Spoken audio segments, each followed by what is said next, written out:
देखिए हम लोग जो पढ़ेंगे ना, तो क्या पढ़ेंगे आज लाइट सेक्शन। और वो भी कौन सा लाइट सेक्शन? 6 लेग का लाइट सेक्शन। 6 लेग का लाइट सेक्शन में आपको उतना ज्यादा दिमाग लगाने की जरूरत नहीं है। कुछ ऐसा चीज है जो ट्रेसिंग है, ट्रेसिंग करिए बस, उससे ज्यादा और कुछ नहीं करना है। देखिए ट्रेसिंग एक ऐसा चीज है, अगर सही ढंग से आ गया ना तो फिर आप कर लीजिएगा, और नहीं अगर आया तो फिर नहीं कर पाइएगा। ये भी चीज है, ट्रेसिंग अगर सही ढंग से नहीं आया तो आप काम करते करते थक जाइएगा नहीं। इसमें आपको एक चीज बताते हैं, ट्रेसिंग करने का क्या टेक्निक है, कैसे एक लाइट आईसी को हम समझे कि ये इसी का लाइन है, ये उसका लाइन है, ये उसका लाइन। तो सबसे पहले आपको जाना है दो चीज। पहला कि आईसी कौन सा लगा हुआ है, इस चीज का ध्यान रखना। पहला क्या, कि आईसी कौन सा लगा हुआ है, इस चीज का ध्यान रखना है। तो यहाँ कितने लेग का लगा हुआ है? 1 2 3 4 5 6। कितने लेग का? 6 लेग का आईसी। 6 लेग का आईसी है तो लेग वाला आईसी है, तो आपके माइंड में दूसरा क्वेश्चन ये आना चाहिए कि अगर लेग वाला आईसी है तो इसका काउंटिंग कैसे होगा, मतलब हम इसको काउंट कैसे कर सकते हैं। तो जितना भी लेग वाला आईसी होता है उसका जो काउंटिंग होता है वो एंटी क्लॉकवाइज होता है। Anti clockwise. एंटी क्लॉकवाइज, अब क्लॉकवाइज और एंटी क्लॉकवाइज क्या होता है? ये मान लीजिए घड़ी है, ये घड़ी है,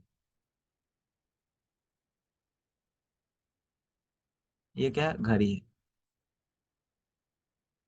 आपसे पूछेंगे तो कितना बजा, था आप कहिएगा कि सर 3 बजा। अब ये जो कांटा होगा, धीरे धीरे ये कांटा, ये बड़ा वाला कांटा क्या होगा कि यहाँ पर मिनट वाला है तब यहाँ पर आएगा, यहाँ पर आएगा, यहाँ पर आएगा, मतलब ये कांटा कहने का मतलब कि ऐसे चल रहा है, ये ऐसे चल रहा है। फिर यहाँ 1 घंटा पूरा गया, पूरा पहुंचा तो फिर यहाँ ऐसे घूम घूम करके पहुंचा, तो फिर यहाँ 1 घंटा पहुंचा, मतलब 2 बार घूम गया, तब यहाँ कितना बच जाएगा? ये कहाँ पर आ जाएगा? 5 पे। मतलब ये क्लॉकवाइज होगा। एंटी क्लॉकवाइज कहने का मतलब अब ये यही चीज उल्टा ऐसे चलता तो ये क्या हो गया? Anti clockwise. तो हमेशा जो लेग आईसी होता है उसमें नॉस्कट पॉइंट होता है, कोई भी आईसी में नॉस्कट पॉइंट होता है, उस नॉस्कट पॉइंट के अकॉर्डिंग एंटी क्लॉकवाइज चलते हैं। तो मान लीजिए कि अगर इस आईसी का सपोज करिए कि यहाँ नॉस्कट पॉइंट है, इसका एंटी क्लॉकवाइज कैसे होगा? ऐसे होगा, उल्टा चलेगा ऐसे। तो एंटी क्लॉकवाइज आप पहला 1 2 3 4 5 6, ये हो गया इसका एंटी क्लॉकवाइज। अब इसको हम डिलीट कर देते हैं। मान लीजिए कि इसका नॉस्कट पॉइंट यहाँ पर था, ये 1 हो जाएगा, ये 2, ये 3, ये 4, ये 5, ये 6। 6। अब दूसरा जगह कि इसका नॉस्कट पॉइंट यहाँ था, तो ये 1, ये 2, ये 3, ये 4, ये 5, ये 6। अब फिर मान लीजिए कि एक सिचुएशन यहाँ, तो 1 2 3 4 5 6, मतलब कहीं भी नॉस्कट पॉइंट रहे तो एंटी क्लॉकवाइज आप चला दीजिए। मान लीजिए यहाँ नॉस्कट पॉइंट था तो ये एंटी क्लॉकवाइज ऐसे चल रहा था, यहाँ नॉस्कट पॉइंट था ये ऐसे चल रहा था, यहाँ नॉस्कट पॉइंट था तो ये ऐसे चल रहा था, यहाँ नॉस्कट पॉइंट है तो ये ऐसे चल रहा है। बात समझ में आया? मतलब एंटी क्लॉकवाइज जो होता है हमेशा घड़ी के विपरीत दिशा में चलता है। अब इस आईसी का जो है नॉस्कट पॉइंट यहाँ पर है, ये रेडमी 5A का सेट है। हम लोग जो पढ़ेंगे लाइट लाइट सेक्शन, मतलब ऐसा कोई सा भी मॉडल नहीं होगा, चाहे वो रेडमी का हो, चाहे वो वीवो का हो, चाहे वो ओप्पो का हो, चाहे वो इन्फिनिक्स का हो, चाहे वो सैमसंग का हो, चाहे वो वन प्लस का हो, चाहे पोको का हो, सारे मॉडल का मॉडल वाइज नाम लिख करके हम आप लोग को वीडियो डालेंगे और उसका डिटेल डालेंगे कि कैसे काम कर। तो ये मान लीजिए इसका नॉस्कट पॉइंट हो गया। अब आपको नॉस्कट पॉइंट अगर ये हो गया तो इसका 1 2 3 4 5 6, बस आपको इतना ही ध्यान रखना है कि 1 2 3 4 5 6 क्या है। अब वो है क्या, उससे पहले आपको एक चीज जानना होगा कि ये तो है आईसी। इस आईसी को ऑन करने के लिए, किसी भी आईसी को, इस आईसी को नहीं, किसी भी आईसी को ऑन करने के लिए उसका कुछ इनपुट वोल्टेज चाहिए। क्या चाहिए? कुछ इनपुट चाहिए। तो अगर इनपुट हम प्लस दे रहे हैं तो प्लस मिला, तो प्लस के साथ में हमेशा -1 वोल्टेज चाहिए, मतलब माइनस चाहिए, ग्राउंड के रूप में दीजिए या कहीं से उसको दूसरा कुछ और दे दीजिए। आप एनालॉग कराइए, डिजिटली कराइए, वो आपके ऊपर डिपेंड करता है, सर्किट के ऊपर डिपेंड करता है। आपके ऊपर नहीं, सर्किट के ऊपर डिपेंड करता है। इनपुट तो उसको चाहिए। अब उसके बाद इनपुट दे दिए प्लस, उसको फिर माइनस भी दे दिए। अब उसमें कुछ कम्युनिकेशन लेवल होता है, तो कुछ प्रोटोकॉल होगा, कम्युनिकेट करने के लिए कुछ ना कुछ प्रोटोकॉल, नियम होगा, कुछ ना कुछ प्रोटोकॉल होगा। कुछ ऐसा लाइन होगा कि इनेबल करेगा, आईसी को आउटपुट करने के लिए इनपुट दे दिए और ग्राउंड भी मिल गया, लेकिन इनेबल नहीं मिल पा रहा है तो काम ही नहीं हो पा रहा। मतलब कहने का मतलब एक स्टोरी समझिए कि आप किसी भी मैकेनिक को अपने यहाँ काम के लिए बुलवाना चाहते हैं। क्या खराब है? आपका इलेक्ट्रिसिटी खराब, घर में बिजली खराब है। आप बिजली का सारा सामान ला दिए, बल्ब ला दिए, सब कुछ ला दिए, जो भी चीज होता है बिजली का सारा सामान ला दिए, लेकिन उसको इनेबल करने वाला, काम करने वाला वो आदमी ही नहीं आया, तो भैया काम नहीं करेगा। तब आप कुछ भी सामान ला करके रख दिए, उससे मतलब नहीं। आप इनपुट तो सारा कुछ दे दिए, घर भी आपके पास में है जिसमें काम करना है, घर रेडी है काम करवाने के लिए, लेकिन क्या है कि वो काम करने वाला ही नहीं आया, दैट्स इनेबल नहीं आया, तो आपका एक्टिव नहीं हुआ। तो कहीं इनेबल भी चाहिए, कहीं पर कम्युनिकेट करने के लिए डाटा क्लॉक भी चाहिए, कहीं पर फीडबैक भी चाहिए, बहुत सारा चीज है। तो हमको इस आईसी में क्या क्या चाहिए 6 लेग में, ये हमेशा पता चलेगा एस्केमेटिक से। कहाँ से? एस्केमेटिक से। तो हम लोग अभी एस्केमेटिक पर मूव करेंगे कि इसका 1 2 3 4 5 6 क्या है, इसका इनपुट क्या है, इसका आउटपुट क्या है। ये जब प्रॉपर समझेंगे ना, तो कोई भी आईसी हमारे पास में 6 लेग का हो या फिर जो हम आगे बताएंगे कौन सा आईसी में कैसे काम करना है, तो सब कुछ पता चलेगा। तो इसमें हम लोग क्या करेंगे, अभी आएंगे एस्केमेटिक पर। ये एस्केमेटिक है इसका 6 लेग का। 6 लेग का एस्केमेटिक है, तो नॉस्कट पॉइंट अगर यहाँ था तो 1 2 3 4 5 6 इसका। सबसे पहला काम, जो पहला स्टेप होगा, पहला स्टेप, फर्स्ट स्टेप में चेक करना इनपुट। इनपुट क्या है? तो एक चीज समझिए, इनपुट किसी भी आईसी का कुछ ना कुछ इनपुट होता है, चाहे कोई भी आईसी रहे उसका इनपुट हो सकता है। इनपुट वीपीएच हो सकता है, कोई भी एलडीओ का वोल्टेज हो सकता है, कोई बॉब हो सकता है, मतलब एनीथिंग। किसी का इनपुट भी बस हो सकता है, कुछ भी हो सकता है। इनपुट कुछ भी हो सकता है, तो वो डिपेंड करता है कि कौन सा आईसी है, किस काम के लिए है। तो जितना भी आईसी है लाइट का, जितना भी टोटल, उसका इनपुट जो होगा ना, वीपीएच। इनपुट क्या है? वीपीएच। अब ये वीपीएच क्या है? ये वीपीएच जो होता है ना, ये एक्चुअली में चार्जिंग आईसी का क्या है? आउटपुट। चार्जिंग आईसी का क्या है? आउटपुट। एक चीज हमेशा ध्यान रखिएगा कि चार्जिंग आईसी का आउटपुट, इसका इनपुट कैसे होता है। तो ये धीरे धीरे हम जो वीडियो जैसे जैसे अपलोड करते जाएंगे, आप लोग को पूरा क्लियर होते चल जाएगा। जो लोग वीपीएच जान रहे हैं ठीक है, जो फ्रेशर हैं, जो नहीं जान रहे हैं, सिर्फ इतना जानिए कि चार्जिंग आईसी से जो बाहर निकलता है वही वीपीएच होता है, और वीपीएच पूरे बोर्ड में हर जगह जाता है। बस इतना अभी समझना है। तो वीपीएच इसको भी मिल गया, वीपीएच क्या हो गया, इसको भी मिल गया। मतलब ये वीपीएच आया, ये क्वाइल लगा हुआ है यहाँ पे, ये क्वाइल के थ्रू से वीपीएच आया यहाँ पर, फिर पॉइंट है इस क्वाइल, एक बार यहाँ गया, फिर यहाँ से क्वाइल, फिर यहाँ से स्विचिंग, और यहाँ से सेम टाइम पर सीधा कहाँ चला गया? Display connector. इसका सीधा सा मतलब है, सीधा सिंपल सा मतलब है कि अगर आप अपने मोबाइल में बैटरी लगाए या क्या लगा दिए, चार्जर लगा दिए, तो आपको सीधा वीपीएच कहाँ मिल सकता है? डिस्प्ले कनेक्टर पर मिल सकता है। जो डिस्प्ले कनेक्टर पर जो वीपीएच मिला, वीपीएच के बराबर का जो वोल्टेज मिला, इसका मतलब वो लाइट का एनोड लाइन होगा। मतलब अगर कोई भी पिन पर वीपीएच लाइन मिल जाना, इसका सीधा सा मतलब हो गया कि वो लाइट का लाइन है। लाइट का क्या है? लाइन है। और लाइट का कौन सा लाइन है? लाइट का प्लस वाला लाइन है, जिसका नाम क्या है? एनोड। लाइट के प्लस वाले लाइन का नाम होता है एनोड, और लाइट के माइनस वाले लाइन का नाम होता है कैथोड।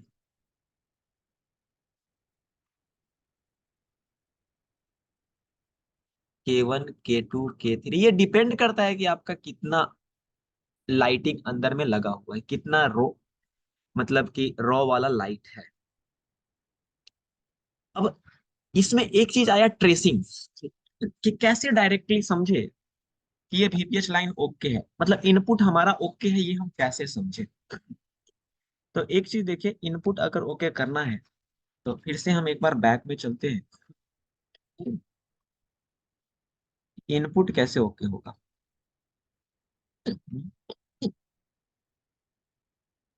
ये यहाँ पर आ गए।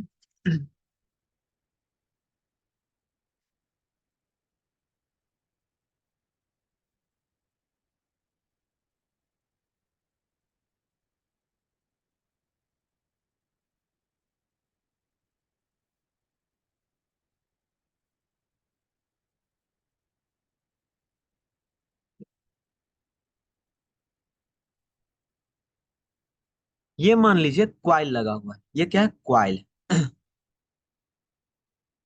ये क्वाइल है, क्वाइल का वीडियो देख लीजिएगा कि क्वाइल को कैसे पहचानते हैं, क्वाइल का क्या प्रॉपर्टीज होता है। एक क्वाइल लगा हुआ है, आपको इसका इनपुट पता करना है। तो इनपुट पता करना है तो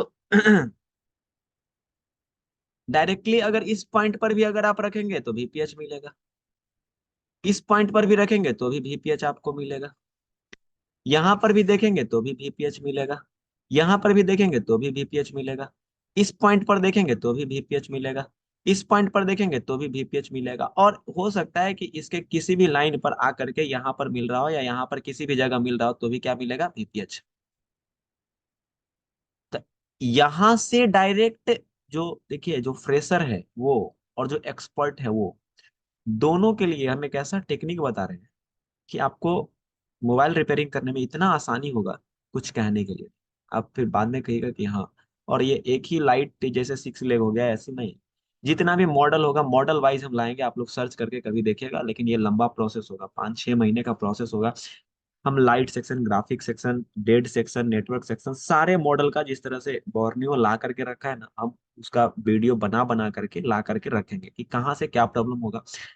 और हमारे पास में मोबाइल रिपेयरिंग होता है, अगर पॉसिबिलिटीज रहा तो हम ये भी कोशिश करेंगे कि हम जो प्रॉब्लम को फिक्स कर रहे हैं उसका प्रैक्टिकल वीडियो हम यूट्यूब पर डालें प्रॉपर। तो सारा का सारा नॉलेज आपको मिल जाएगा, थोड़ा पेशेंस रखिएगा, देखिएगा बहुत बेहतर।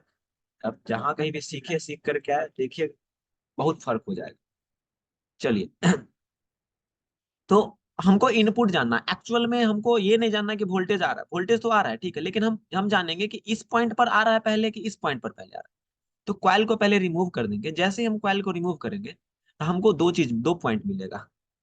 इस क्वाइल को रिमूव करने के बाद में एक पॉइंट ऐसा बनेगा यहाँ पर जो इस क्वाइल से बीप नहीं करेगा, लेकिन एक पॉइंट ऐसा बनेगा जो इस क्वाइल से बीप करेगा। तो इस क्वाइल से मान लीजिए ये पॉइंट बीप कर रहा है, ये पॉइंट बीप कर रहा है अगर, तो इसका ये इनपुट नहीं है, तब इनपुट ये है। इनपुट क्या है, ये इनपुट ये हो गया, इस पॉइंट पर इनपुट हुआ। इस पॉइंट पर फिर क्वाइल है, तो क्वाइल क्या काम करता है, पास करने का काम करता है, कुछ सर्टेन फ्रीक्वेंसीज वो यहाँ पर फिल्टर करता है, लेकिन क्या है ना कि उसको कन्वर्ट कर देता है। तो क्वाइल का क्लास में जाकर के आप चेक करिएगा तो पता चल जाएगा। तो आपको अभी हम सिर्फ और सिर्फ, सबसे पहले हम आपको एक मल्टीमीटर यहाँ रखते हैं, एक मल्टीमीटर रखें। मल्टीमीटर में एक रेड प्रोब आपके पास में और मल्टीमीटर में एक ब्लैक प्रोब आपके पास में है।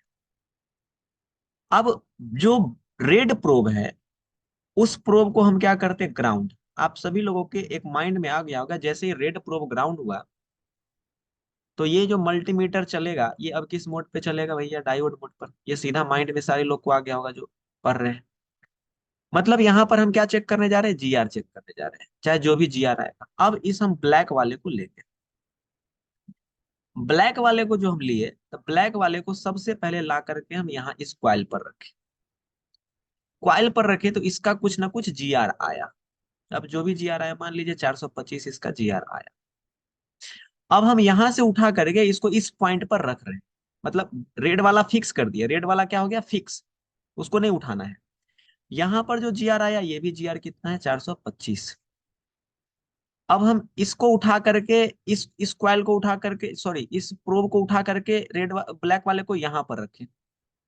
यहाँ भी जो जी आर आया 425, यहां से उठा करके हम यहाँ पर चेक किए, यहाँ भी आया 425, यहाँ पर चेक किए, यहाँ भी आया 425। लेकिन जब यहाँ चेक करने जा रहे हैं तो वैल्यू हमारा यहाँ पर, तो वैल्यू हमारा चेंज हो जाएगा। वैल्यू हमारा क्या हो जाएगा? चेंज। इसका सीधा सा मतलब ये है, एकदम सो सिंपल बात ये है कि अगर सारे जगह हमारा जी आर सेम आ रहा था तो हमारा टोटल लाइन, टोटल लाइन जो है ओके है वीपीएच का। मतलब जितना कंपोनेंट है, वो जो कंपोनेंट जैसे जुड़ा हुआ है, लाइट सेक्शन की बात करें, ऐसे नहीं पूरे बोर्ड को सोच लीजिएगा, लाइट सेक्शन में जितना भी जुड़ा हुआ है वो टोटल लाइन क्या है? ओके है। ये हमारा हो गया क्या? ओके का कंडीशन। लेकिन अगर इसी में खराब का कंडीशन मिले अगर, तो आप यहां पर चेक किए थे तो आया था 425। अगर ये क्वाइल खराब रहेगा, ये क्वाइल खराब रहेगा, तो इसका जो जीआर आ जाएगा ये 325, 325, 320, मतलब वैल्यू चेंज हो जाएगा। क्यों? क्यों आएगा? क्योंकि ये एक साइड किस चीज से जुड़ा हुआ है, एक साइड किस चीज से जुड़ा हुआ है, ये वीपीएच से जुड़ा हुआ है।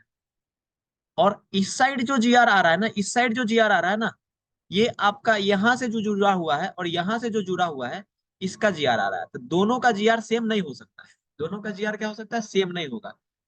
तो एक क्वाइल पर दो जीआर आ जाना, एक क्वाइल पर दो जीआर आने का सीधा मतलब हो गया कि एक क्वाइल क्या हो गया? ओपन। एक क्वाइल पर दो जीआर आने का मतलब है क्वाइल हो गया ओपन। तो मान लीजिए आप टेस्ट करने गए जीआर मोड में ही और पहले ही आपको मिल गया प्रॉब्लम, तो इसका मतलब यही यही क्वाइल ओपन था। लेकिन यहाँ भी 425 आ गया, यहाँ भी 425 आ गया। ये क्वाइल तो ओके, मतलब 425 कहने का मतलब यही नहीं कि 425 अपने माइंड में रखिएगा। यहाँ जो जीआर वैल्यू आया आपका, यहाँ जो भी जीआर वैल्यू आया, वही जीआर वैल्यू यहाँ पर भी अगर आ रहा है तो क्वाइल क्या? ओके। अब हम यहाँ पर चले तो यहाँ पर भी यही इसी के बराबर सेम जीआर आ गया तो ओके था। लेकिन यहाँ जो जीआर आ गया ये गड़बड़ है। यहाँ यहाँ आ गया, यहाँ आ रहा है 320, तो यहाँ आ गया 420, ऐसे हो रहा है भाई। तो इसका सीधा सा मतलब है ये क्वाइल में प्रॉब्लम, ये क्वाइल ओपन हो गया है। क्या हो गया? ओपन।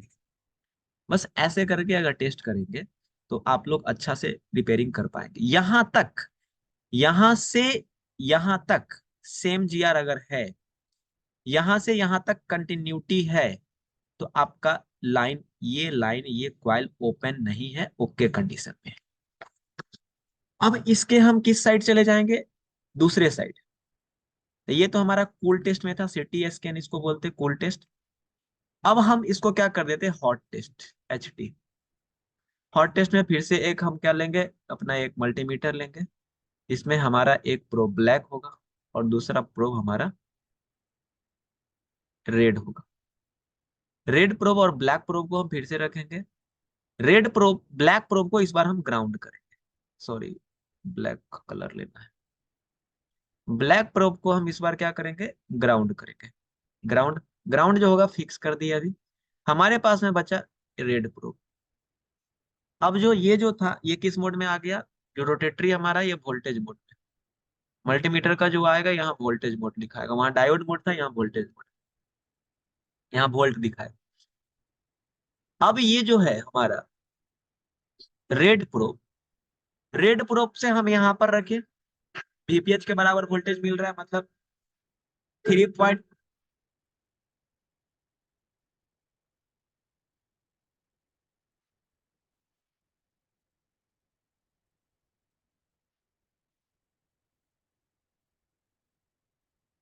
मतलब वो 3.2 से 4.2 तक हमारा ये वोल्टेज मिल रहा है।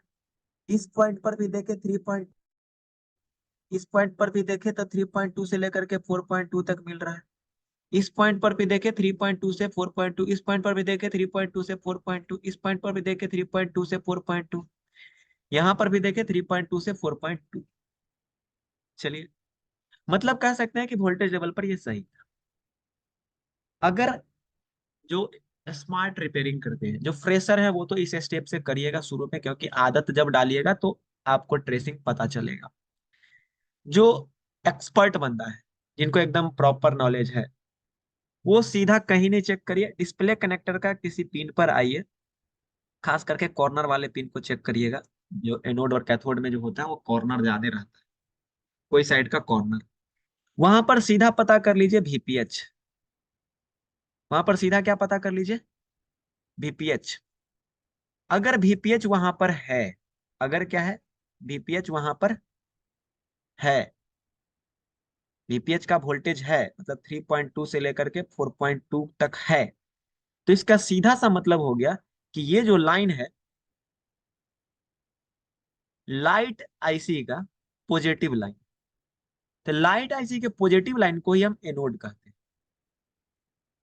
जो लाइट आईसी है, जो हम लोग को पढ़ना है उस बात पर चर्चा करते हैं, नहीं तो एनोड का बहुत ही भास्ट मीनिंग है। एक्सटेंड जब करिएगा तो, जब ट्वेल्थ जिनका भी साइंस से होगा या बीएससी जो फिजिक्स से किए हुए हैं, उनको पता चलेगा कि एनोड क्या होता है कैथोड क्या होता है। तो आप लोग अगर मान लीजिए अगर हैं उस तक, तो अगर इस सब का डिटेल जानना होगा तो कभी पर्सनली बात करिए तो बताएंगे क्या है, नहीं तो वीडियो पर कभी ना कभी जरूर लाएंगे इस सब का लेवल। तो जो एनोड है, हम प्लस लाइन समझ गए एनोड, तो प्लस लाइन ओके। इसका क्या मतलब कि अगर हमको बैटरी लगाए या चार्जर लगाए, और अगर हमको डिस्प्ले कनेक्टर पर अगर वीपीएच मिल गया, प्लस लाइन ओके था, ठीक है। लेकिन अगर हमको वीपीएच नहीं मिला, बैटरी कनेक्टर पर हमको वीपीएच नहीं मिला, वीपीएच नहीं मिलने का मतलब क्या, कि वीपीएच का वोल्टेज नहीं मिला। वीपीएच का वोल्टेज, वीपीएच के जीआर के बराबर मत सोच लीजिएगा, यहाँ पर जीआर चेंज हो जाए, यहाँ तक जीआर वीपीएच के बराबर रहेगा, यहाँ आते ही जीआर चेंज, लेकिन वोल्टेज सेम, जो वीपीएच का वोल्टेज है वही वीपीएच। तो अब यहाँ पर क्या होगा, वीपीएच के बराबर जो वोल्टेज है हमको वो मिल गया, नहीं मिला, नहीं मिला, इसका मतलब भैया कहीं ना कहीं लाइन क्या है, ओपन है। तो हम रिवर्स में आएंगे, सीधा डायोड का इस पॉइंट पर चेक करेंगे कि यहाँ पर वोल्टेज मिल रहा है कि नहीं, वोल्टेज मोड में। तो यहाँ पर अगर वोल्टेज मिल रहा है, इसका मतलब डिस्प्ले कनेक्टर के पास ही लाइन क्या हो गया, ब्रेक